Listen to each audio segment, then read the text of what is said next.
السلام علیکم دوستان عزیز. امروز دخترم کار نرفتم، گفتم برای عید کم ترکک پخت و پس کنم رسیم و باشیم که برای همسایه ها میتیم. السلام علیکم دخترکای خوشرو. امروز خواروس میکنیم. یک نمک خواروس بفصلم. در نیازی یک چای نیلوشکا نمک، 4 قاشق شکر، ارد، 2 کاسه چای.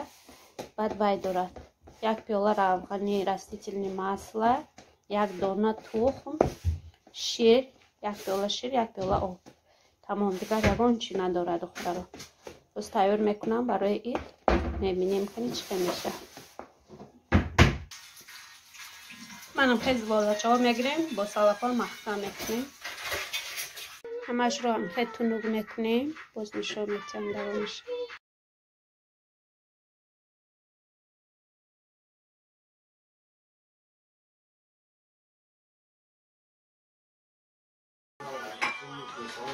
هم خیلی میبریم دوام میمالیم باز.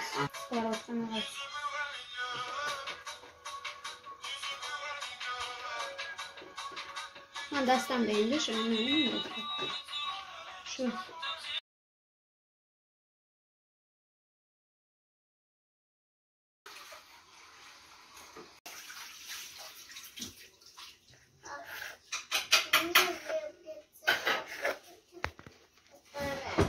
هم خیلی میبریم.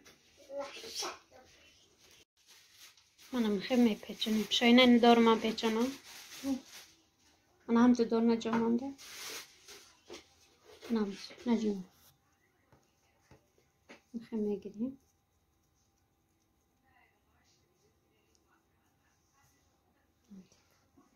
سپرایچه.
Açacağım kodam.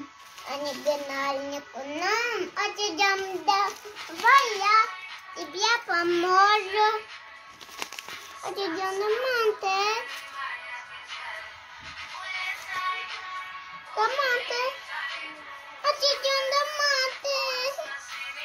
Açacağım da mantık.